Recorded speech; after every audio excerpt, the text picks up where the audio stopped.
কালাম আছেন এমনটা না ভাবেন আবার যে আয়াত পড়লো কি বয়ান করতেছে কি আমার সিস্টেমটাই এমন বহুদূর থেকে ঘুরে আমাকে আসতে হয় জায়গাতে আসতে হয় কই কই যাবো হিসাব মিলানো কঠিন। আমি উদাহরণ দিই যে বাড়িতে মেহমান আসছে তো মেজবান বাড়িওয়ালা হোস্ট বলে একটু বাজার করে আস। তো মেহমান বলে তোমাদের এলাকার বাজারটা আমিও একটু দেখতে চাই, তো চলো। তো বাজারে গেছে। এখন মেজবান বাড়িওয়ালা একবার চালের দোকানে যায়, একবার তরকারি, একবার মাছ, একবার গোশত, এক এক আইটেম এক এক জায়গায় নানান দোকানে ঘুরে। তো মেহমান বলে ভাই বাজার করবা ভালো কথা, এত দোকানে যাও কেন? তো মেজবান কি জবাব দেয়, আরে ভাই আমি কোন কোন দোকানে যাই এটা তোমার বিষয় না, আমাদের বাজারে অনেক গলি আছে, হারায়া যাবা, তুমি খেয়াল করো আমার পিছনে পিছনে থাকো, আমি কই যাই এটা তোমার ব্যাপার না, তুমি দেখবা দস্তরখানে খানা ঠিক আছে কিনা, কোন দোকানে যাই এটা তোমার কি ব্যাপার। তো আমার বয়ানের ধাঁচটাই এমন, আমি বাজার করি, কই কই যাবো এটা আপনার বিষয় না, আপনার পিছনে পিছনে খালি যাইতে থাকবেন, শেষে দেখবেন দস্তরখানে খানা ঠিক আছে কিনা। ঠিক আছে কথা? আশা আপনাদের এলাকায় আমি কখনো আসি নাই, চেনেন না। ওই যে আমাদের মুহতারাম বুজুর্গ হযরত বলেছেন যে আপনারা চিনেন না, ওলামায়ে কেরাম চিনে, এটা আমাদের জন্য বড় সৌভাগ্য। একটা আলেমরা চিনেন, আলহামদুলিল্লাহ। সূরা আলে ইমরানের একটা আয়াত তিলাওয়াত করেছি, ওই আয়াতে পড়ে যাচ্ছে, আগে বলি শুধু এতটুকু বুঝে আল্লাহ তাআলা আমাদেরকে কত নিয়ামত দিয়েছেন বলেন তো? শেষ করা যাবে না, কই না গুণে শেষ করা যাবে না। এটা আল্লাহ নিজেই বলেছেন, সূরা নাহলে আছে, সূরা ইব্রাহিমে আছে, দুই জায়গায় আছে। وَإِن تَعُدُّوا نِعْمَةَ اللَّهِ لَا تُحْصُوهَا إِنَّ الْإِنسَانَ لَظَلُومٌ كَفَّارٌ।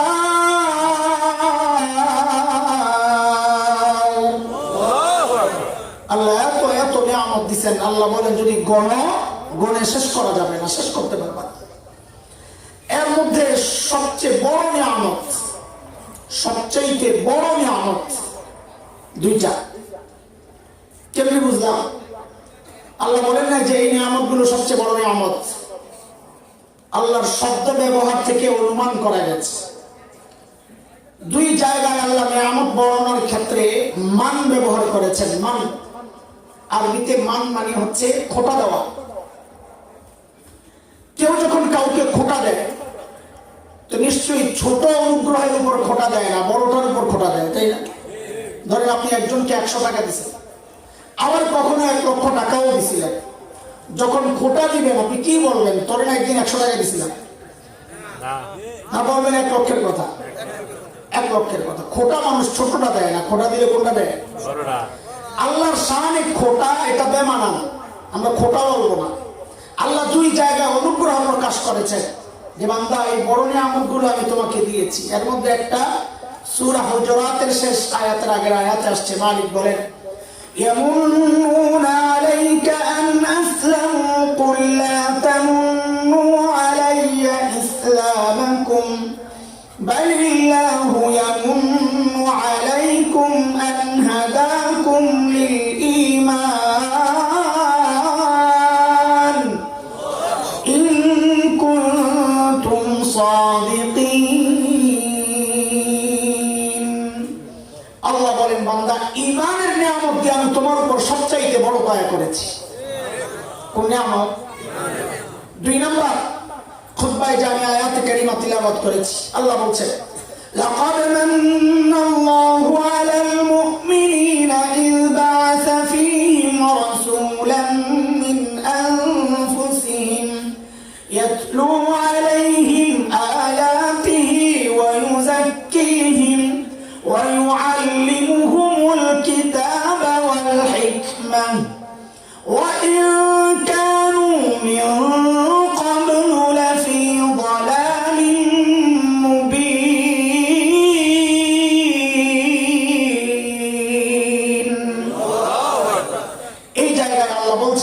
বান্দা আমি আমার শ্রেষ্ঠ রাসূলকে তোমাদের রাসূল বানায়া তোমাদের উপর আরেকটা বড় দয়া করছি। রাসূল হিসাবে আখেরি পয়গম্বরকে যে পেয়েছি, এটা আল্লাহর পক্ষ থেকে আমাদের জন্য আরেকটা বড় নিয়ামত। মুহতারাম হাজিরিন, সেই হিসাবে বলি, এই সময়ে বান্দা আল্লাহর পক্ষ থেকে যত নিয়ামত পাচ্ছে, আমরা আল্লাহ নিয়ামত পাইতেছি না, কন্টিনিউ ভোগ করতেছি না, তার মধ্যে সবচাইতে বড় নিয়ামতের নাম হচ্ছে কওমি মাদ্রাসা। বলে ঠিকঠাক তো ভাই না, কষ্ট লাগতেছে? আল্লাহর পক্ষ থেকে সবচাইতে বড় নিয়ামতের নাম কি বলে? বলে কোরআনে আসছে ঈমানের কথা, কোরআনে আসছে নবীর কথা, আপনি বলেন কওমি মাদ্রাসা। এটাই হলো বয়ান। কোরআনে নবীর কথা আসছে সবচেয়ে বড় নিয়ামত, কোরআনে ঈমানের কথা আসছে সবচেয়ে বড় নিয়ামত। অথচ আমি বলতেছি এই সময়ে আল্লাহর পক্ষ থেকে বান্দার জন্য সবচেয়ে বড় নিয়ামতের নাম কওমি মাদ্রাসা। তো আমার কথাটা কোরআনের সাথে গন্ডগোল শুরু হয়েছে না? সাংঘর্ষিক না? বলেন, বুঝেন নাই কথা? ওইটা বোঝানোর জন্য এই বয়ানি গোষ্ঠী যতক্ষণ বোঝানো যায় আপনাদেরকে যে আমাদের জন্য এই মাদ্রাসাগুলা এই সময়ের জন্য সবচাইতে বড় নিয়ামত আল্লাহর পক্ষ থেকে। নিয়ামত যদি না চিনেন তো কদর কেমনে করবেন? এই যে পছন্দ করেন না, কেন করেন না? কারণ নিয়ামত আপনি চিনেন নাই। আপনার কাছে মনে হয় এরা শত্রু, কিন্তু না, এরা আল্লাহর পক্ষ থেকে আপনার জন্য সবচাইতে বড় নিয়ামত। বুঝেন না তো? না বুঝাই কিলাইতে আরাম করে, না বুঝাই আমাকে ঘাড় মটকাইতে আসে। বুঝতে এই কাজ করতেন না, বুঝলে তো কামতেন খালি আমাদের কাছে আইসা যে হায় হায় কি করলাম। ওই কথা একটু পরে আসতেছে, একটু ধরেন কথাটাকে, রাখেন, চলেন আরেক জায়গা থেকে একটু ঘুরে আসি, ওই যে আরেক দোকানে যাইতে হবে। মনে আছে না কথা? আল্লাহর হাবিব সাল্লাল্লাহু আলাইহি ওয়াসাল্লাম বিদায় হজে সব সাহাবীরা হাজির। কত সাহাবী? সব কত? 1.5 লক্ষ। এটা বুঝেন, এটা বুঝেন। হজের মধ্যে 1.5 লক্ষ, কিন্তু অনেকে বলে সাহাবী ছিল 1.5 লক্ষ। না, হজে আসছিলেন 1.5 লক্ষ, সাহাবী কত ওই হিসাব নাই। 1.5 লক্ষ সাহাবী যা আসিল সবাইকে হজ করতে আয় করছে। বুড়া যারা আসিল না, বুড়া টুড়া আসিল না, দেশের বাইরে দূরে দূরে যারা আসিল এরা আসিল না, বাংলাদেশে এসে বসছিলেন 3 জন, ওনারা। আরো কত সাহাবী চারদিকে ছড়াই আছে গেছে, ওনারা কি সাহাবী না? সবাই তো হজ করতে যায় নাই। তো বোঝা গেল হাজি ছাড়াও অনেক সাহাবী ছিলেন। আমরা বলার সময় বলে ফেলি 1.5 লক্ষ সাহাবী। আরে 1.5 লক্ষ সাহাবী তো হজ করতে আসছে, সাহাবী 1.5 লক্ষটা আরো অনেক বেশি। সব সাহাবীদের সামনে নবী ডাক দিয়া জিজ্ঞেস করলেন, এরে আমার সাহাবীরা, আমার উপর যে অর্পিত দায়িত্ব রিসালা, সেই দায়িত্ব আমি আদায় করেছি কিনা বলো তোমরা। সাহাবীদের কাছ থেকে নবী স্বীকৃতি দিচ্ছেন, বলো তোমরা আমি আমার দায়িত্ব আদায় করছি কিনা। সব সাহাবী এক বাক্যে জবাব দিলেন, ইয়া রাসূলুল্লাহ, আপনি আপনার জিম্মাদারি পুরোপুরি আদায় করছেন, পুরোপুরি আদায় করছেন। আল্লাহর হাবিব 3 দিকে হাত উঠায়া উঠায়া আসমানের দিকে আল্লাহুম্মা শাহাদ, আল্লাহুম্মা শাহাদ, আল্লাহুম্মা শাহাদ। আল্লাহ আপনি সাক্ষী থাকেন, আপনি সাক্ষী থাকেন, আপনি সাক্ষী থাকেন। আমি আমার জিম্মাদারি যাদের কাছে পাঠাইছিলেন তারা স্বীকার করতেছে, আমি আদায় করছি। এই কথার সাথে সাথে জিবরাইল আমিন হাজির। বলে এত তাড়াতাড়ি জিবরাইল কেমনে এলো? হ্যাঁ, জিবরাইল আলাইহিস সালাম এত তাড়াতাড়ি আসতে পারে। নবী আলাইহিস সালাম জিজ্ঞেস করছিলেন, জিবরাইল আপনি কত স্পিডে চলেন? বলে ইসা আলাইহিস সালামের ভাইরা কুয়ার মধ্যে ফালাই দিয়েছে, আল্লাহ ডাক দিয়েছেন জিবরাইল আটকাও, দৌড়ে এসে আমি ধরছি। কাজে ওই চিন্তা করেন না যে জিবরাইল লোক গায়ে পড়লো। জিবরাইল আমিন এসে কানে কানে বলতেছেন, ইয়া রাসূলুল্লাহ, আল্লাহ জানাইছেন যে আল্লাহও সাক্ষী আছে। সুবহানাল্লাহ। আয়াত নাযিল হয়ে গেল, আল-ইয়াওমা আকমালতু লাকুম দীনাকুম ওয়া আতমামতু আলাইকুম নি'মাতি ওয়া রাদিতু লাকুমুল ইসলাম দীনা। আয়াত নাযিল হয়ে গেল, আজকে দিন কমপ্লিট, দিন কমপ্লিট, নবী কমপ্লিট ম্যান, তার উপর আজকে দিন কমপ্লিট। দেখেন, আদম আলাইহিস সালামের ক্ষেত্রে আল্লাহ বলেন নাই কমপ্লিট যা দেওয়ার দিয়ে দিছি। আদম আলাইহিস সালামের ক্ষেত্রে আল্লাহ কি বলতেছেন? ফাতালাক্কা আদামু মির রাব্বিহি কালিমাতিন ফাতাবা আলাইহি। অল্প কিছু কালিমা দিছি আমার দোস্তরে সফিউল্লাহ। ইব্রাহিম আলাইহিস ক্ষেত্রে আল্লাহ কি বলতেছেন? وَإِذِ ابْتَلَى إِبْرَاهِيمَ رَبُّهُ بِكَلِمَاتٍ فَأَتَمَّهُنَّ। আমি আমার খলিলকে দিয়েছি কয়েকটা কালিমা, কিন্তু যেই না আমার নবীর ব্যাপার আসছে, আল্লাহু আকবার, তো আল্লাহ বলতেছেন আমি কয়েকটা কালিমা দেই নাই, অল্প কোনো ব্যাপার দেই নাই। আকমালতু লাকুম দীনাকুম ওয়া আতমামতু আলাইকুম নি'মাতি ওয়া রাদিতু লাকুমুল ইসলাম দীনা। আজকে দিন কমপ্লিট করে দিলাম, যা দিন কমপ্লিট। হায় হায়, এই খবর শুনেই সাহাবায়ে কেরামের মধ্যে আনন্দের ঢেউ, খুশি। কেন? এটা মানুষের চরিত্র, নেচার, স্বভাব। যে জিনিস অর্জন করা যত কষ্ট হয়, অর্জনের পর তার আনন্দের মাত্রাও তত বেশি হয়। বুঝে আসছে না কথা? অর্জন করতে যত কষ্ট, পাওয়ার পরে খুশিও তত বেশি। যেই না সাহাবায়ে কেরাম শুনলেন দিন কমপ্লিট, হায় রে, সাহাবীদের দিলে আনন্দের ঢেউ। কেন? তাদের মনে পড়ছে এই দিন তো এমনি কমপ্লিট হয় নাই, এই দিন তো এমনি কমপ্লিট হয় নাই। বিলাল হাবশির রক্ত ঝরেছে এই দিনের গাছের গোড়ায়, সাইয়েদনা আবু বকরের রক্ত ঝরেছে এই দিনের গাছের গোড়ায়, সাইয়েদনা হামজার কলিজা টুকরা টুকরা হইয়া সেই রক্ত ঝরেছে এই দিনের গাছের গোড়ায়। প্রিয় হাবিব সাল্লাল্লাহু আলাইহি ওয়াসাল্লামের রক্ত ঝরেছে, দাঁত শহীদ হয়েছে, মাথা মুবারক ক্ষতবিক্ষত হয়েছে। সাহাবীরা তো ভুলেন নাই এগুলা, নবীও তো ভুলেন নাই, নিজের সন্তান শহীদ হয়েছে। হ্যাঁ, মক্কায় ছিলেন, কাফেররা আঘাত করেছে। হযরত যায়েনব রাদিয়াল্লাহু তাআলা আনহা পেটে বাচ্চা ছিল, রক্তাক্ত হয়েছেন, আস্তে আস্তে ওর উপরে মৃত্যুবরণ হয়েছে। শহীদ তো নিজের কলিজার টুকরা মেয়েও তো শহীদ হয়েছে, পরে হয়েছে, সাথে সাথে হয় না, হয়েছে তো ওই আঘাতই তো মৃত্যুবরণ করেছে। সাহাবীরা ওই কথা মনে পড়লো, হায় রে, আজকে দিন কমপ্লিট, খুশি খুশি। সবাই লক্ষ্য করলেন ময়দানের এক পাশে কে যেন ঢুকরে ঢুকরে কাঁদতেছে, বাচ্চাদের মতো আওয়াজ করে করে কাঁদতেছে। সবাই অবাক হয়ে গেলেন, কিরে এই লোক কেন কাঁদে, উনি কি খুশি না? কে লোক? কাছে যায় সবাই লক্ষ্য করে, হায়, এটা আর কেউ না, সাইয়েদনা আবু বকর সিদ্দিক রাদিয়াল্লাহু তাআলা। আবু বকর কাঁদতেছে, আবু বকর কাঁদতেছে। সবাই অবাক হয়ে গেছে, আবু বকর কেন কাঁদতেছেন আপনি? আজকে দিন কমপ্লিট, আপনি কি খুশি আবু বকর? সাইয়েদনা আবু বকরের বুঝ ছিল আলাদা, এক মহান অন্যরকম ব্যক্তি আবু বকর। সবার বুঝ একরকম, আবু বকরের বুঝ আলাদা।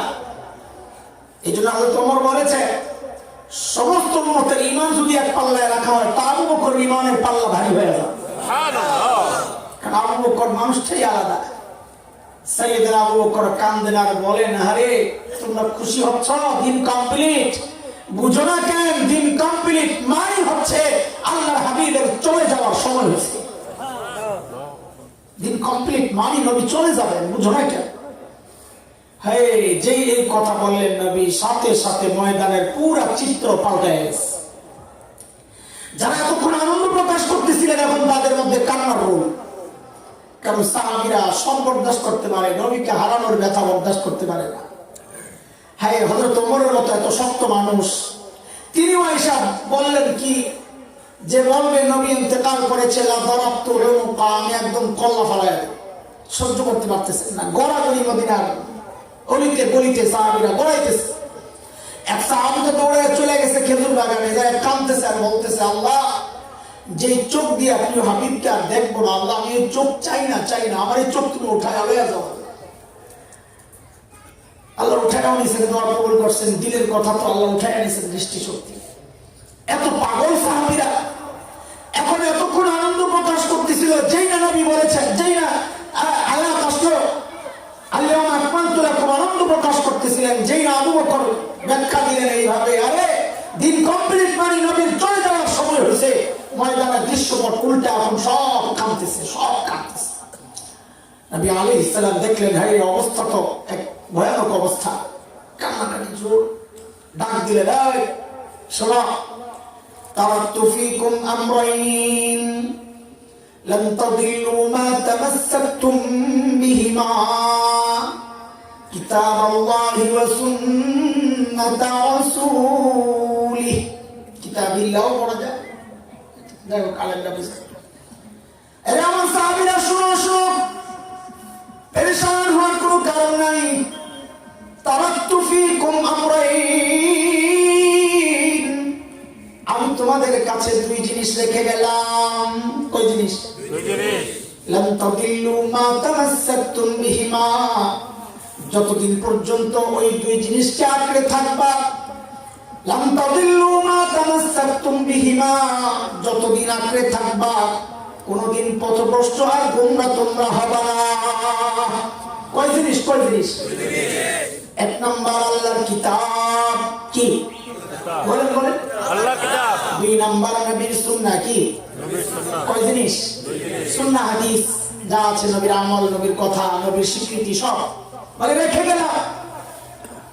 আঁকড়ে থাকবা তো গোমরা হবা না, পথভ্রষ্ট হবা না, পথ হারাবে না, জান্নাতের রাস্তায় উঠাইয়া দিয়া গেছি, এখানেই থাকবা। এই কথা বলার সাথে সাথে সাহাবীদের মধ্যে একটা স্বস্তির ভাব। কিন্তু প্রশ্ন হচ্ছে যে এই কথাটার মধ্যে এমন কি টনিক ছিল যে সাহাবীরা সান্ত্বনা পেয়ে গেছে? কি ছিল এই কথায়? বিষয় কি? কি আছে এর মধ্যে যে সাহাবীরা সান্ত্বনা পেয়ে গেলেন যে না, নবী যায় নাই, নবী যাবেন না? আছে। বুঝার জন্যে বুঝে গাড়িতে উঠছে, দুই সিটওয়ালা একটা সিট, দুই পাশে দুইজন বসা। তো রাস্তার মাঝখানে বিরতি অথবা কোন স্টেশনে থামছে। তো সুপারভাইজার ঘোষণা দিল যে ভাই 10 মিনিটের জন্য একটু গাড়িটা অপেক্ষা করবে, কারো কোনো প্রয়োজন থাকলে নেমে পড়ে। তো কেউ দোস্তেন্দা সারতে যায়, টুমরামরি দিতে যায়, আবার কেউ আছে সরকারের লেনজা টানে, ওটাও কাম সারতে যায়। তো এক লোক যাওয়ার সময় তার ব্যাগটা রেখে গেছে সিটের মধ্যে, চশমাটা রেখে গেছে অথবা ব্যাগটাই রেখে গেছে। পাশের সিটওয়ালাকে বলেছে ভাই একটু ব্যাগটা দেখেন, আমার সিটটা ব্যাগটা দেখেন। ঠিক আছে, ওকে যা। এখন পাশের সিটওয়ালার দায়িত্ব দুইটা, খুব মনোযোগ লাগবে বোঝার জন্য। অনেক দূর থেকে খোঁচাইতে খোঁচাইতে আইতেছি, আপনি টের পাইবেন না, এই জন্য মনোযোগ লাগবে শুরু থেকে। পাশের সিটওয়ালার দায়িত্ব কয়টা? দুইটা। এক নম্বর হচ্ছে এই সিটে যেন কেউ না বসে, দুই নম্বর হচ্ছে এই মালটা যেন নিয়ে না যায়। মালও পাহারা দেয়, সিটও পাহারা দেয়। বুঝে আসছে কথা? কাজ কয়টা? দুইটা। মালও পাহারা দেয়, সিটও। আরেকটা দায়িত্ব আছে, সেটা হইলো অন্য কেউ কিছু না রাখে, আরেকজনের নাম তার ব্যাগ না রেখেন না, আরেকজনের ব্যাগ দেখেন, আপনারটা আপনার অন্য জায়গায় রাখেন। বাইরে থেকে কিছু রাখবে না, ভেতর থেকে কিছু নিবে না, আর সিটেও এসে কেউ বসবে না। এই পাহারাদারির দায়িত্ব কার? পাশের সিটওয়ালা। পাশের সিটওয়ালা। পাশের সিটওয়ালা বসে বসে পাহারা দেয়। এর মধ্যে গাড়িতে এক ব্যক্তি উঠছে, প্যাসেঞ্জার উঠে ব্যাগটা সরাইয়া ওখানে বসতে যায়। তো পাশের সিটওয়ালা বলে ভাই আপনি কি পাগল? দেখেন না সামান রাখা, এখানে একজন মানুষ আছে, সে যায় নাই, তার সামান তো রয়ে গেছে। কো আচ্ছা, মাইরা নিছে কিনা? মাইনা নিছে। মাইরা নিছে, কারণ সামান আছে মানে লোকটা আছে। যায় নাই, আছে। ঠিক নবীর সান্ত্বনার কথাটা যেন এমনই, আমার সাহাবীরা আমি কই গেলাম, তারাকতু ফীকুম আমরাইন, নবুয়তের চেয়ারে তো আমি আমার দায়িত্বের জিনিসগুলো রেখে গেছি, আল্লাহর কালাম আর আমার সুন্নাহ রেখে গেছি, এগুলোকে আঁকড়ে থাকলে তুমি যেন আমার সাথেই আছো, আমি গেলাম কোথায়? সুবহানাল্লাহ। বুঝে আসছে না কথা? আচ্ছা, সামান পাহারা দিবে কে? পাশের সিটওয়ালা। পাশের সিটওয়ালা। এখন বাসের নিচের থেকে একজন যদি আয়েশা বলে যে এই সামান আমি পাহারা দিব, নিয়ে যাই ওখানে নিয়ে আসবো, আমি পাহারা দিতেছি, এখানে চলবে না, এটারে ওই জায়গায় নিয়ে যাবো, চলবে না। আপনি কি বলবেন? এই লোক ডাকাত চোর, না বলবেন ভালো মানুষ? চোর, টাকা চোর। এগুলো যা বলবেন বুঝা বললেন, পরে কিন্তু পল্লী মারতে পারবেন না আমার সাথে। আবেগ থেকে বুঝা শুনে বলেন। বলেন বাইরের লোক আইসা যদি এই সামান নিতে চায়, আপনি কি বলবেন? এই লোক ঠিক না ধোকাবাজ, প্রতারক? আরে ভাই দায়িত্ব দিছে আমারে, তুমি কেন নিতে চাও? ঠিক কিনা? আচ্ছা এখানে রাখেন, বুঝে নেই বা আল্লাহর নবী চলে গেছেন, সাহাবায়ে কেরামকে বলে গেছেন তারাকতু ফীকুম, কি ফিকুম, তোমাদের কাছে আমি চলে যাব, কিন্তু তোমাদের দায়িত্ব হচ্ছে এই সামান পাহারা দেওয়া, আমার নবুয়তের চেয়ারকে পাহারা দেওয়া। কি পাহারা দিবা? যেন এই চেয়ারে নবুয়তের দাবি করে কেউ বসতে না পারে। এক নম্বর পাহারাদারি কি? এই চেয়ারে যেন নবুয়তের দাবি করে কেউ বসতে না পারে। সাইয়েদনা আবু বকর পাহারাদারি করেছেন, মুসাইলামাতুল কাজ্জাবকে শেষ করেছেন, কারণ সে নবুয়তের চেয়ারে বসতে চাইছে। সাইয়েদনা আবু বকর পাহারাদারি করেছেন যারা যাকাত দিতে অস্বীকার করেছে, সামান কমাইতে চাইছে, দিন কাটছাট করা মানে সামান কমাইতে চাইছে। সাইয়েদনা আবু বকর তাদের বিরুদ্ধে জিহাদ করেছেন। কেউ কেউ বলেছে এই মুহূর্তে জিহাদ করলে মানুষ বলবে মুসলমান মুসলমান লাগালাগি, একটু হিকমতের সাথে এড়াইয়া গেলে কি হয়। যেমন এখন আমাদেরকে অনেকে বুঝায়, এত জোরে কথা কর, এত খোলাখুলি কথা কর, হিকমতের সাথে একটু ঘুরামুড়া করে কি হয়, গাধা কোথাকার, গাধা কোথাকার, তোমার হিকমত দিয়ে তুমি বলে থাকো। এই হিকমত হচ্ছে বাংলা হিকমত। কি বাংলা বাটপারি না, বাংলা হিকমত। কি বুঝেন নাই আপনারা? শোনেন, হিকমত দুই প্রকার। এক হিকমত হচ্ছে আরবি হিকমত, আরেক হিকমত হচ্ছে বাংলা হিকমত।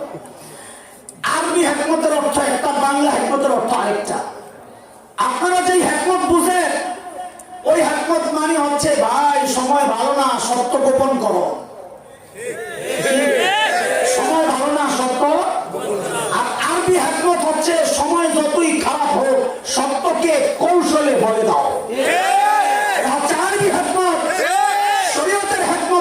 সত্যকে কৌশলে বলে দেওয়া।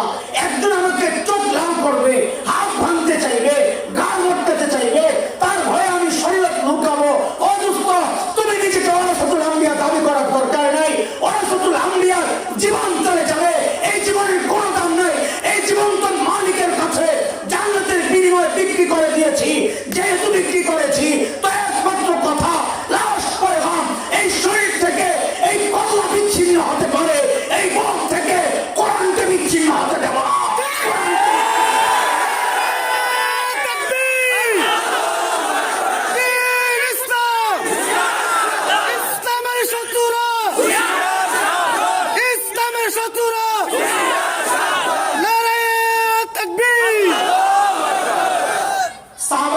পাহারাদারি করেছেন, বুঝলেন? কথা বুঝতে বুঝতে আগান। পাহারাদারি কি করেছেন? নবুয়তের চেয়ারে যেন আরেকজন বসতে না পারে, নবুয়তের চেয়ারে যেন কেউ বসতে না পারে। এক নম্বর পাহারাদারি। দুই নম্বর পাহারাদারি, এই সামান যেন কেউ নিতে না পারে, বা সামানের কোনো কিছু যেন নিতে না পারে। তিন নম্বর পাহারাদারি, বাহির থেকে কেউ যেন এখানে কিছু এই ব্যাগের ভিতরে না ঢুকাইতে পারে, ব্যাগের ভিতরে।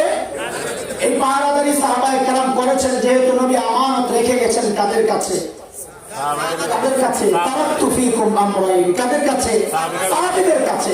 সাহাবীরা পাহারাদারি করেছেন, নবুয়তের চেয়ারে কাউকে বসতে দেন নাই, দ্বীন আর শরীয়ত থেকে কাটছাঁট করার সুযোগ দেন নাই, বাহির থেকে বেদাতি কার্যকলাপ দ্বীন আর শরীয়তের ভেতরে ঢুকতেও দেন নাই। পাহারাদারি কয় রকম? কয় রকম? তিন রকম। সাহাবায়ে কেরামরা আজীবন থাকার জন্য আসছিলেন না। আল্লাহর বক্তব্য কি? সূরা আম্বিয়া, ওমা জাআলনা লিবাশারিন মিন ক্বাবলিকাল খুলদ আফাইন মিত্তা ফাহুমুল খালিদুন কুল্লু নাফসিন যায়িকাতুল মাউত ওয়া নাবলুকুম বিশ-শাররি ওয়াল খায়রি ফিতনাহ وإلينا ترجعون।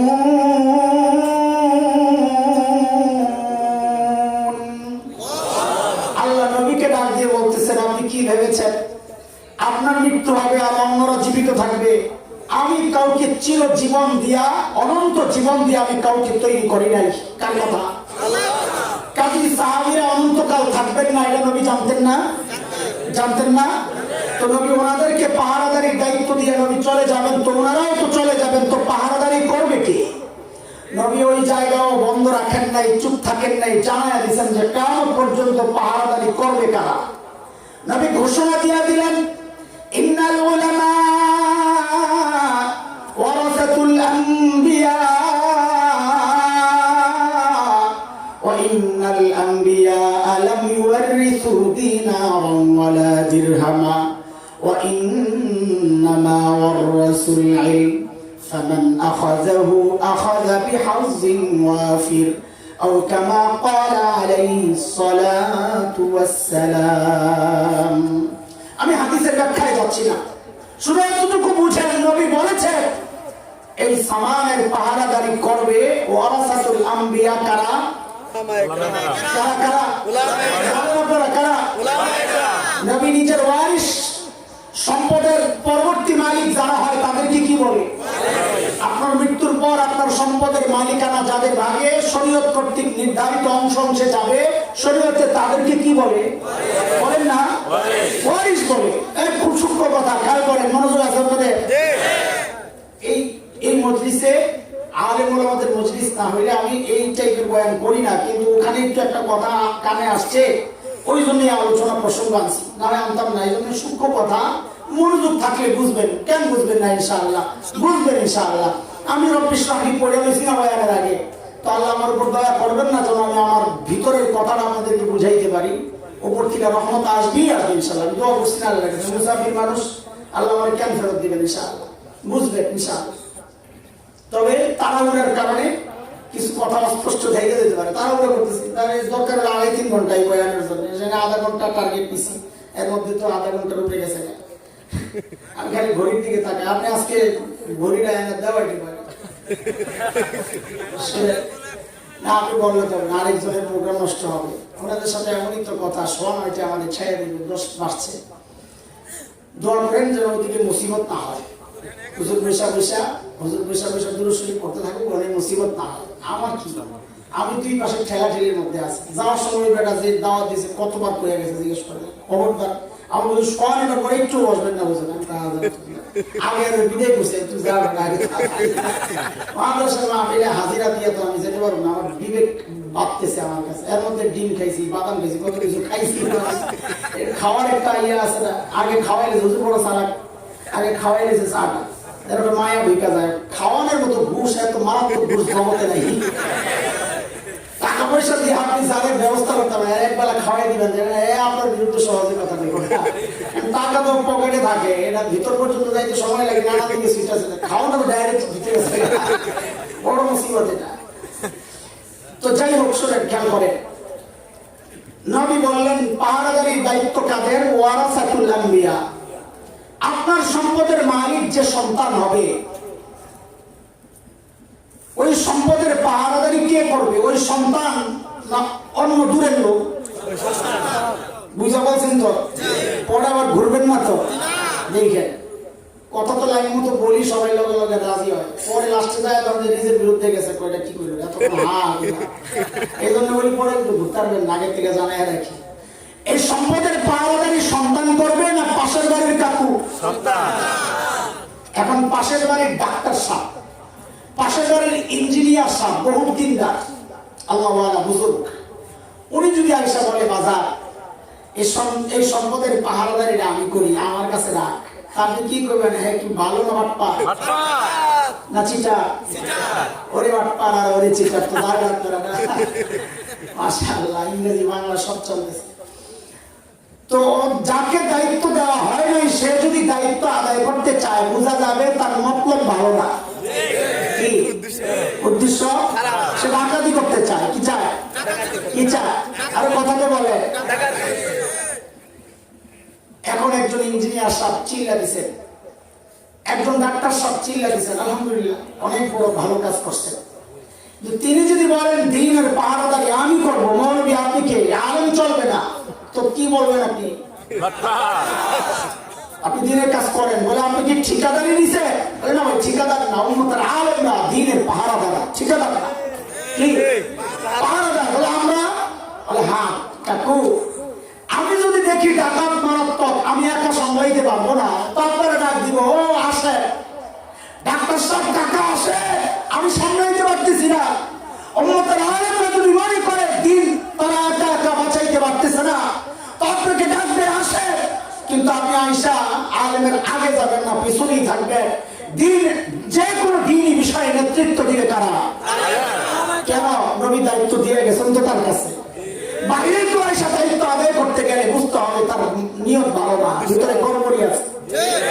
কারণ নবী ওয়ারাসাতুল আম্বিয়া কারে বলছে? কাকে কাকে? বুঝতেছেন কথা? আচ্ছা, এখন নতুন আরেক শব্দ বেরিয়েছে যে আলেম মানে কি খালি কওমি মাদ্রাসায় পড়া? আমি কি কম জানি?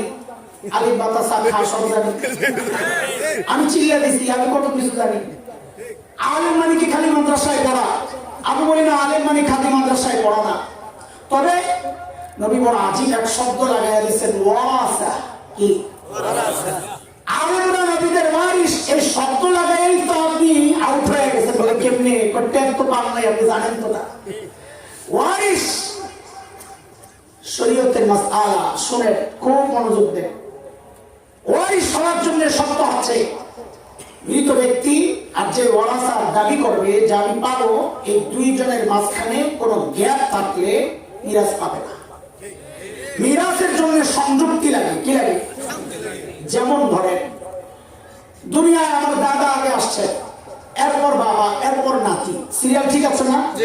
আসার সময় সিরিয়াল এদিক সেদিক হয়, যাওয়ার সিরিয়ালও কি একটা উলট পালট হইতে পারে। দাদার আগে বাবা চলে যেতে পারেন কি পারেন না? পারে। বুঝেন কথা? পারে। আচ্ছা, এখন কোন এক পরিবারে দাদা বেঁচে আছেন, বাবা চলে গেছে। শরীয়তের মাসআলা হচ্ছে পরবর্তীতে দাদা যখন ইন্তেকাল করবে, দাদার মিরাজ সরাসরি নাতি পাবে না। কেন? ওই যে মাঝখানে যার মাধ্যমে সে মালিক হইতো, ওই বাবা নাই, গ্যাপ তৈরি হয়েছে। দাদা আর নাতির মাঝখানে গ্যাপ তৈরি হয়েছে। এটার একটা উদাহরণ দিলে বুঝবেন। রেলগাড়ি দেখছেন আপনারা? দেখছেন না? ইঞ্জিন থাকে কয়টা? ডাব্বা থাকে অনেক। মূলত চলে ইঞ্জিন না ডাব্বা? ইঞ্জিন চলে। আচ্ছা, ইঞ্জিন স্টার্ট দিলাম, এক নম্বর ডাব্বা কখন চলবে? ইঞ্জিনের সাথে লাগা থাকলে না খোলা থাকলে? দুই নম্বর ডাব্বা কখন চলবে? এক নম্বর ডাব্বার সাথে লাগা থাকলে না খোলা থাকলে? বুঝে আসতে কথা না? ঠিক তিন নাম্বারটা কি কন্ডিশন, চার নাম্বারটা আগেরটার সাথে কি থাকতে হবে? সংযোগ থাকতে হবে। মাঝখান থেকে যদি এক নম্বর ডাব্বাকে সরাইয়া দেয়, এবার ইঞ্জিন স্টার্ট দিলে দুই নম্বর ডাব্বারে টান দিবে? বলেন বলেন, বুঝছেন এটা? এইবার দাদা আর বাবা নাতি বুঝেন। ইঞ্জিন হলো দাদা, ইঞ্জিন এক নম্বর ডাব্বা হলো বাবা, দুই নম্বর ডাব্বা হলো নাতি।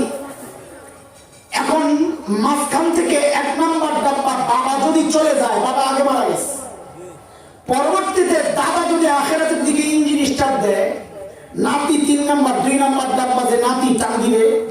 কেন? টান দেওয়ার জন্য মাঝখানে যে বাবা ছিল এক নম্বর ডাব্বা আগেই নাই। বুঝছেন কি কথা? এই জন্য দাদা যখন চলে যায় নাতিকে টান দেয় না, বড় নাতি খাইবো কি? হ্যাঁ, এটার জন্য আলাদা মাসআলা আছে, ওইটা আলাদা মাসআলা। ঠিক নবী আলিম বলেছেন কাকে? ওয়ারাসাতুল আম্বিয়া হচ্ছেন আলিম, আলিমরা হচ্ছেন ওয়ারাসাতুল আম্বিয়া। মানে কি? মানে নবী জানায় গেছেন, এরে সবাই আবার আলেম দাবি করে বসিস না, পেট বড় মানে আমি বড় হুজুর, বড় পেট, এখন হ্যাঁ বড় বিশ্বাস, ওয়ারাসাতুল আম্বিয়া। পেট বড় হওয়া এটা ওয়ারাসাতুল আম্বিয়ার জন্য শর্ত না। পেট ছাড়া ওয়ারাসাতুল আম্বিয়া হতে পারে।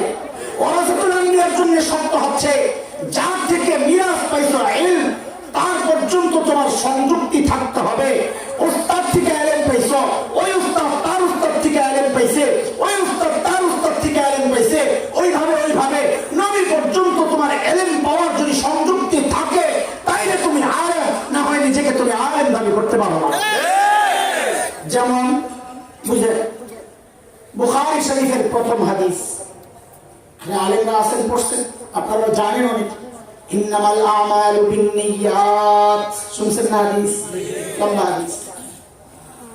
এটা একটা হাদিস, এই হাদিসের ইলম আমি পাইছি, এখন এই হাদিসের আলেম আমি নিজেকে মনে করি। কেন?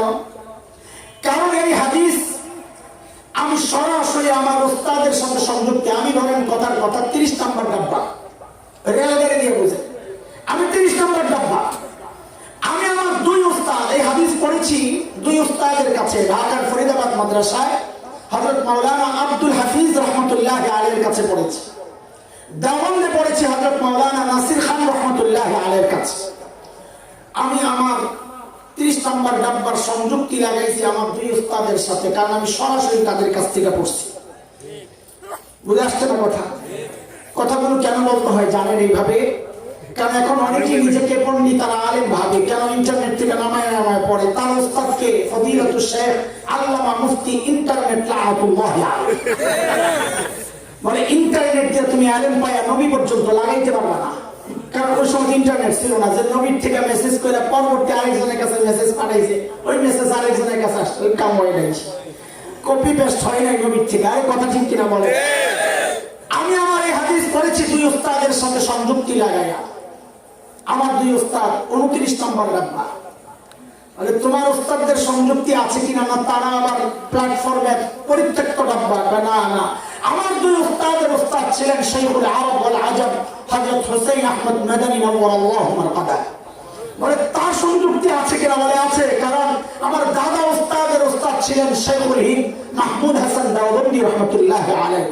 আর তার সংযুক্তি আছে কিনা? বলে আছে।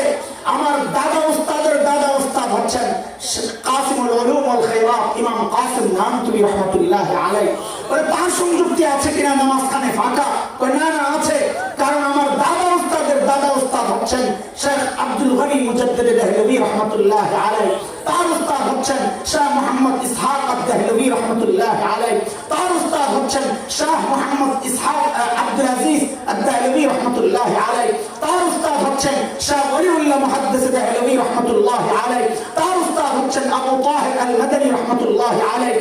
তার উস্তাদ হচ্ছেন ইব্রাহিম কুর্দি রাহমাতুল্লাহি আলাইহি। তার উস্তাদ হচ্ছেন যায়নুদ্দিন আল-মিসরি রাহমাতুল্লাহি আলাইহি। তার উস্তাদ হচ্ছেন মুহাম্মদ আল-রমলি রাহমাতুল্লাহি আলাইহি। তার উস্তাদ হচ্ছেন যায়নুদ্দিন আল-মিসরি রাহমাতুল্লাহি আলাইহি। তার উস্তাদ হচ্ছেন আহমদ আল-কাশাশি রাহমাতুল্লাহি আলাইহি। তার উস্তাদ হচ্ছেন আহমদ আশ-শিনাবি রাহমাতুল্লাহি আলাইহি। তার উস্তাদ হচ্ছেন মুহাম্মদ ইবনে ইব্রাহিম আল-আসকারি রাহমাতুল্লাহি আলাইহি। তার উস্তাদ হচ্ছেন আবু তাহির ইব্রাহিম কুর্দি রাহমাতুল্লাহি আলাইহি। তার উস্তাদ হচ্ছেন আবু আব্বাস আল-হাজ্জার রাহমাতুল্লাহি আলাইহি। তার উস্তাদ হচ্ছেন আবু আলী আজ-জুবাইরি রাহমাতুল্লাহি আলাইহি। তার উস্তাদ হচ্ছেন আবু ওয়াক্ত আস-সিবসি রাহমাতুল্লাহি আলাইহি। তার উস্তাদ হচ্ছেন আবু মুহাম্মদ আস-সারাখসি রাহমাতুল্লাহি আলাইহি। তার উস্তাদ ছিলেন আবু আব্দুল্লাহ ফিরাবি রাহমাতুল্লাহি আলাইহি। তার উস্তাদ ছিলেন ইমাম বুখারী রাহমাতুল্লাহি আলাইহি। তার উস্তাদ ছিলেন হুমায়দি রাহমাতুল্লাহি আলাইহি। তার উস্তাদ ছিলেন সুফিয়ান আস-সাউরি রাহমাতুল্লাহি আলাইহি। তার উস্তাদ ছিলেন ইয়াহইয়া ইবনে সাঈদ আল-আনসারী রাহমাতুল্লাহি আলাইহি। তার উস্তাদ ছিলেন মুহাম্মদ ইবনে ইব্রাহিম আত-তাইমি রাহমাতুল্লাহি আলাইহি। তার উস্তাদ ছিলেন আলকামা ইবনে ওয়াক্কাস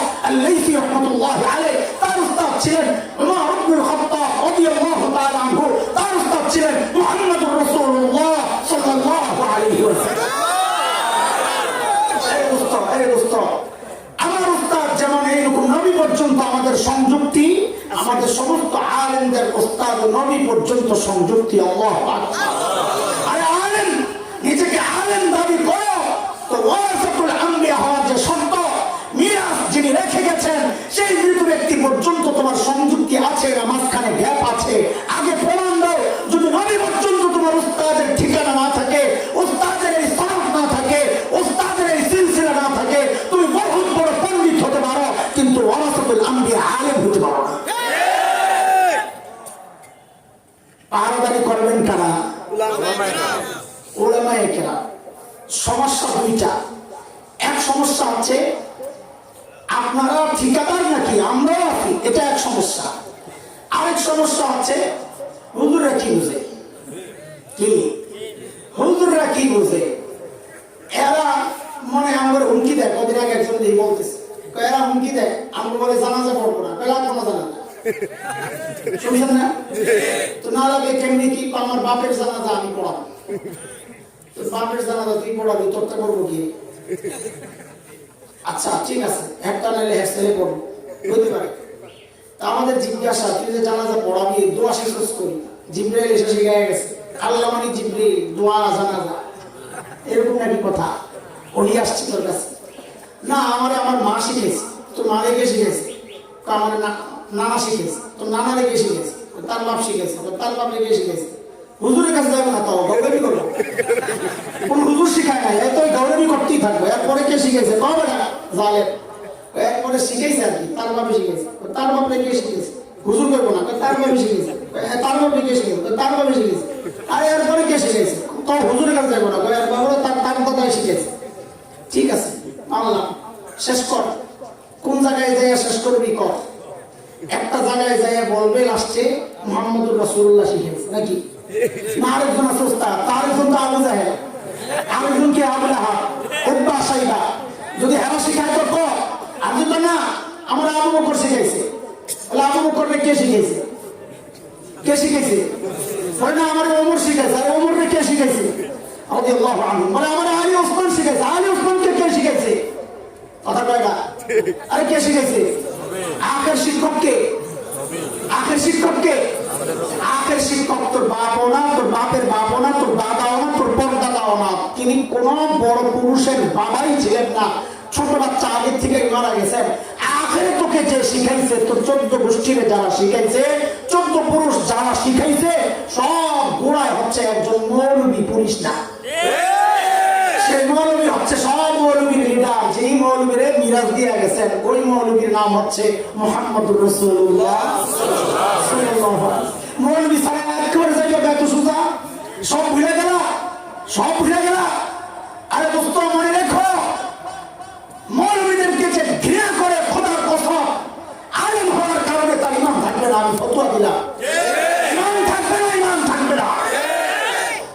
ইলমের কথা বলার কারণে, তাওহীদের কথা বলার কারণে যে আলেমের প্রতি বিদ্বেষ পোষণ করে, তার ইমান থাকবে না। আমাদের দোষটা কি? মারতে আসলে দোষটা কি?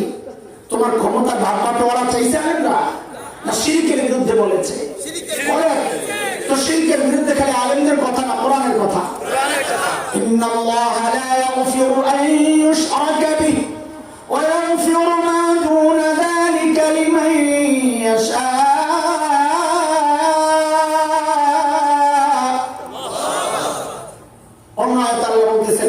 লোকমানে وَإِذْ قَالَ لُقْمَانُ لِابْنِهِ وَهُوَ يَعِظُهُ يَا بُنَيَّ لَا تُشْرِكْ بِاللَّهِ إِنَّ الشِّرْكَ لَظُلْمٌ عَظِيمٌ।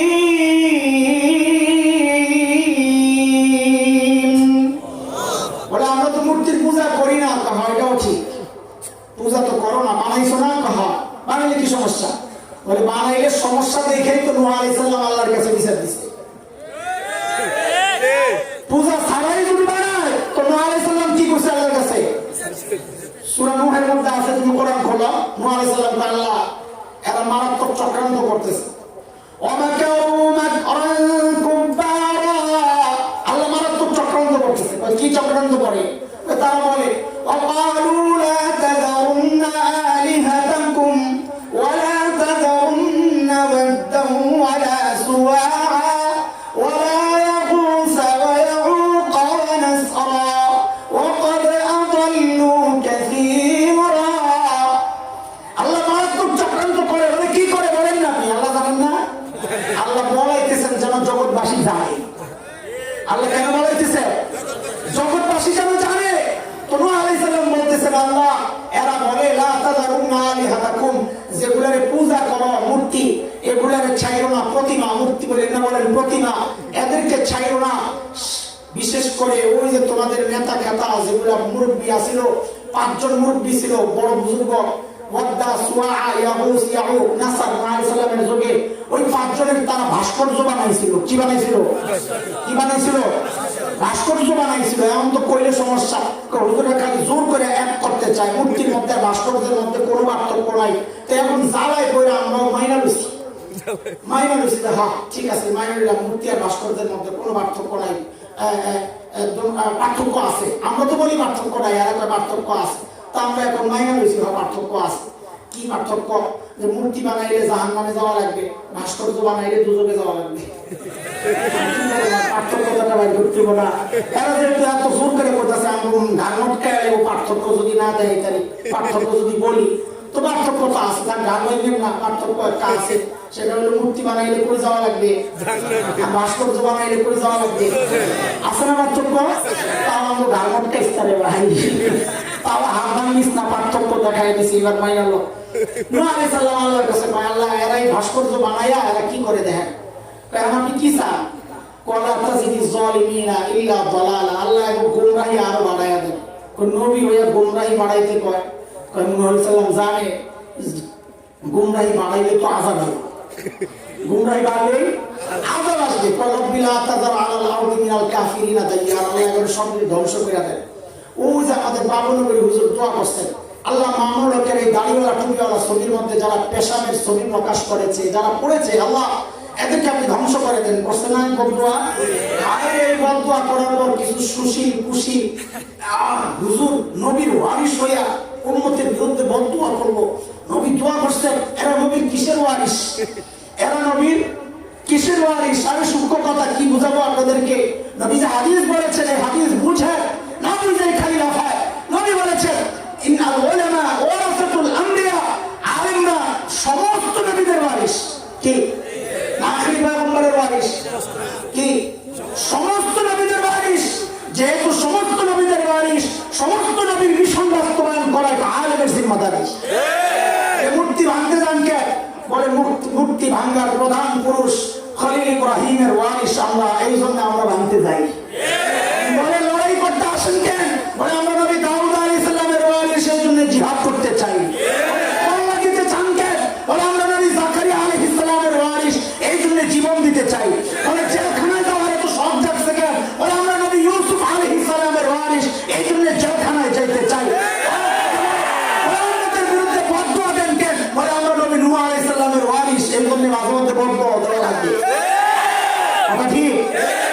নরম নরম খাইতে চাও না? আমরা গুলিস্তানের হালুয়া বিক্রেতা বানাইতে চাও? গুলিস্তানের হালুয়া বিক্রেতা বুঝে আয় হায় কি বুঝাবো? বুঝে বলেছি কমপক্ষে 2.5 ঘন্টা দরকার। গুলিস্তানে আগে বাটপাড়া হালুয়া ব্যস্ত। কারা? বাটপাড়া। কি হালুয়া ব্যস্ত? যে এই যে হালুয়া দেখছেন আপনারা, সর্দি জ্বর কাশি আমাশা, পেটের ব্যথা, ঘিরে ঘিরে ব্যথা, জন্ডিস, আরো কত রোগ আছে যেগুলো আমি স্মরণে করতে পারতাছি না। বুঝা গেল? সব রোগের এক চিকিৎসা হালুয়া।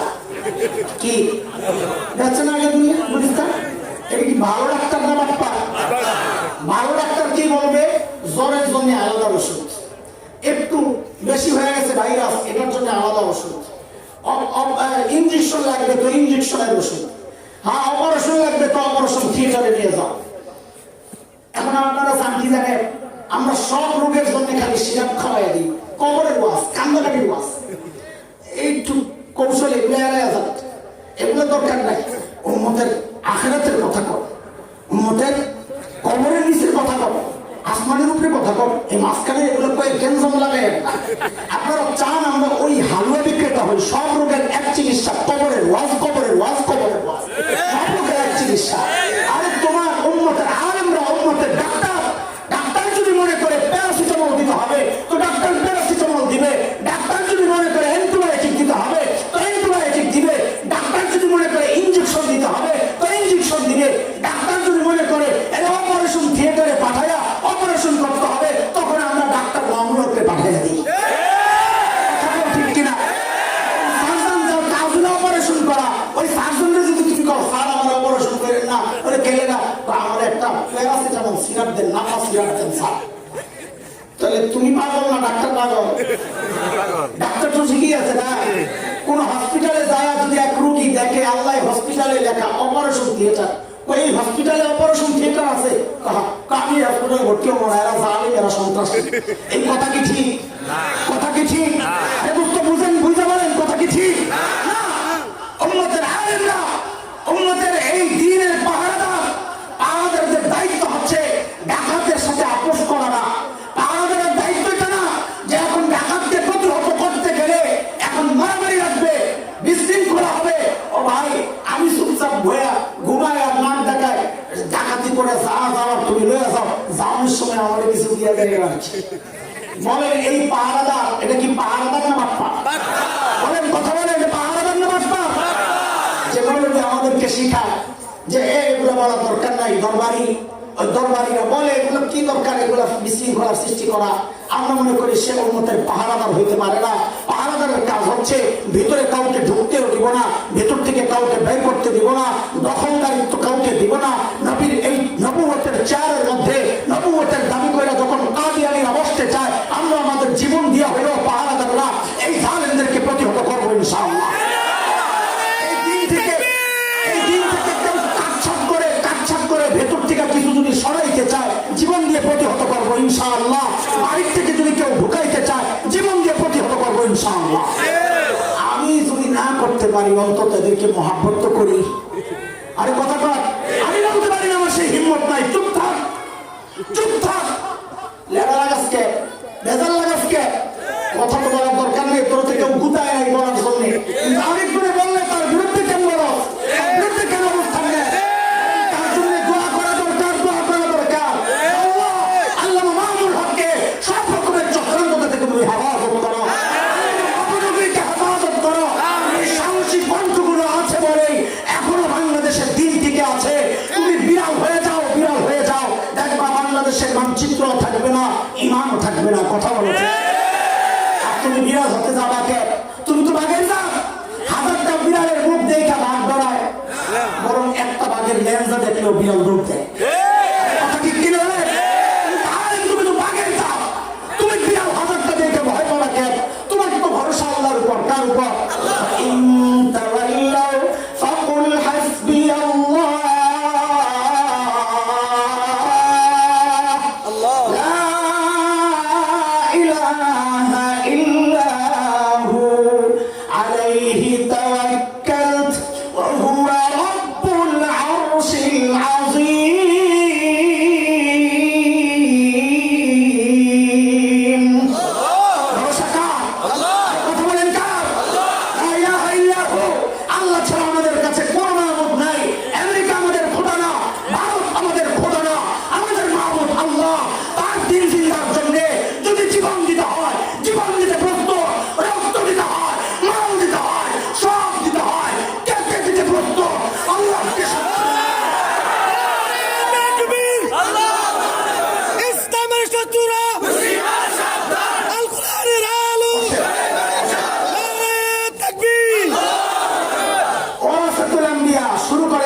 বলেছিলাম এই উম্মতের সবচেয়ে বড় নিয়ামতের নাম হচ্ছে কেন কেন কেন হচ্ছে? ওই যে শুরুতে আয়াত তিলাওয়াত করেছি, আল্লাহ তাআলা বলেছেন লাকাদ মান্নাল্লাহু আলাল মুমিনিন, মুমিনদের উপর আল্লাহ দয়া করেছেন নবী পাঠায়া।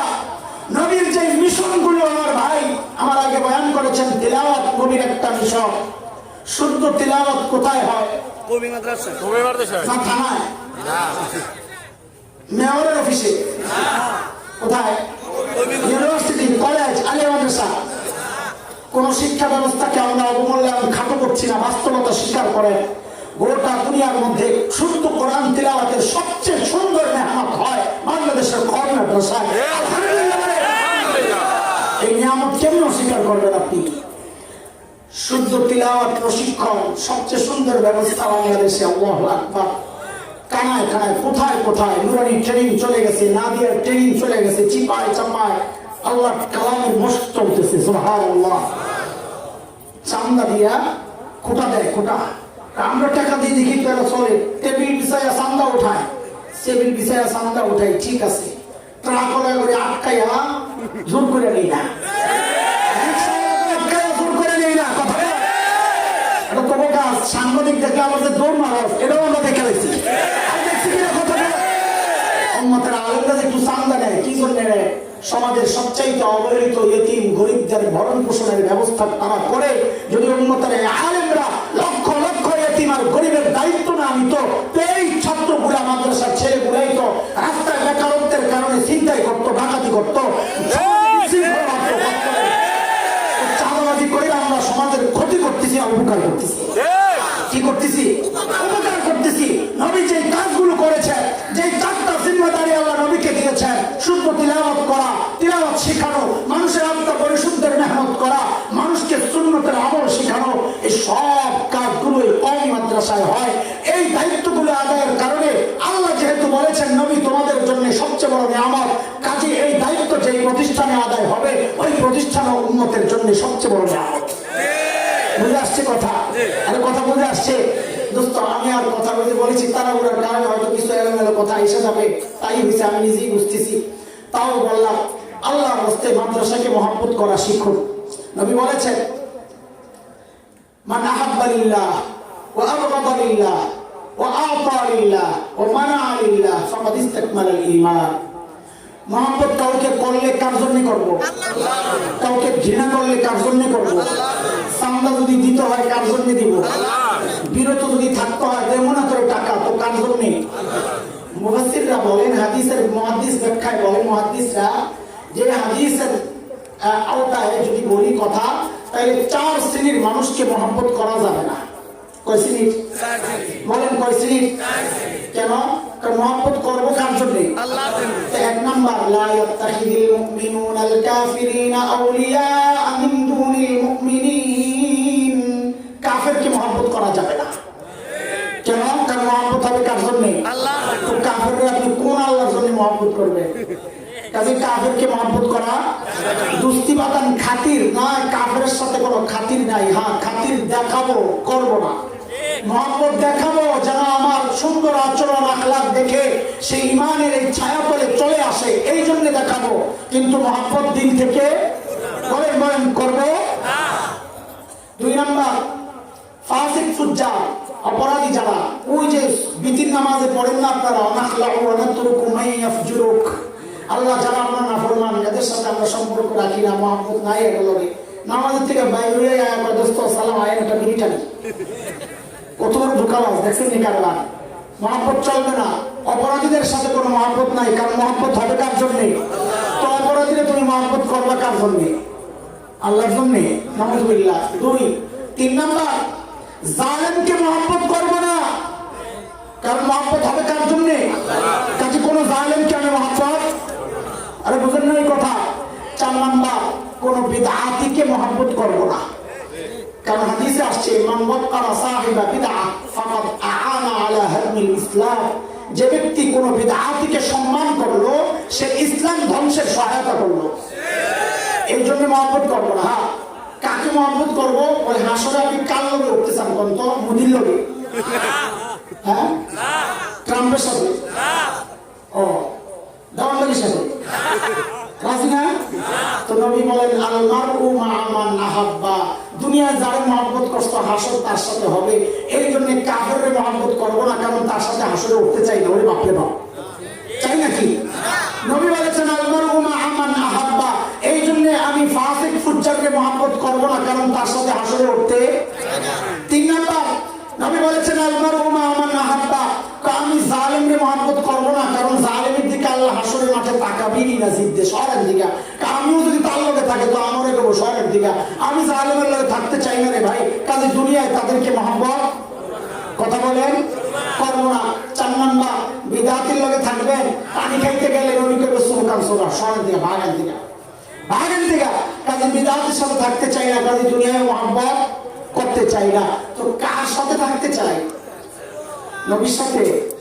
হ্যাঁ, ওরে দোস্ত, তোমার ইমান, তোমার কালিমা, আমার শেষ কথা, একেবারে অনেক বেশি দেরি হয়ে গেছে, শেষ কথা, আমার আর আপনার ইমান দুনিয়ায় আলেমকে মহব্বত, আলেমের সঙ্গে থাকার জন্য কাজ করলো না, ওই ইমান হাসরের মাঠে নবীর সাথে থাকার ব্যবস্থা কেমনে করবে বলেন তো? দুনিয়ায় নবীর ওয়ারিসদের সাথে থাকার ব্যবস্থা করতে পারবো না আমার কালিমা, ওই কালিমা হাসরের নবীর সাথে কেমনে থাকার ব্যবস্থা করবে বলেন আপনারা? হ্যাঁ, বোঝা গেল কালিমায় সমস্যা আছে। কালিমায় যদি সমস্যা না থাকতো তো নবী যাদেরকে দায়িত্ব দিয়ে গেছেন তাদেরকে নবীর মতোই আমি মহব্বত করতাম। এই জন্য আমাদের মহব্বত করবো আমরা আল্লাহর জন্য, তো আলেমকে করবো ইনশাআল্লাহ। আরে আলেম হবো না হয় কাউকে হবো না হয় মহব্বত করবো, সঙ্গে থাকবো, একটা তো করবো, এর বাইরে একটাও হওয়ার কোনো সুযোগ নাই। এই জন্য এই এলাকায় মাদ্রাসা হয়েছে, যেহেতু নতুন, মাদ্রাসার প্রতি আমরা সহযোগিতার হাত বাড়াবো, মহব্বত করবো, দোয়া করবো। আমাদের দায়িত্ব 3টা। এই এলাকার মানুষের দায়িত্ব কয়টা? 1 নম্বর, সন্তান দিব। কি সন্তান দিব? 1 নম্বর তো দোয়া করবো, দোয়া করবো আল্লাহ মাদ্রাসার সমস্ত জরুরত মিটায় দাও, কবুল করে, দোয়া করবো। 2 নম্বর, সন্তান দিয়া সহযোগিতা করবো। 3 নম্বর, মাল দিয়া সহযোগিতা করবো। করতে রাজি আছি না ইনশাআল্লাহ? আল্লাহ তাআলা কবুল করেন, আল্লাহ তাআলা এই মজমাকে, মজলিসকে, মাদ্রাসাকে কবুল করেন। আমিন। ওয়া আখিরু দাওয়ানা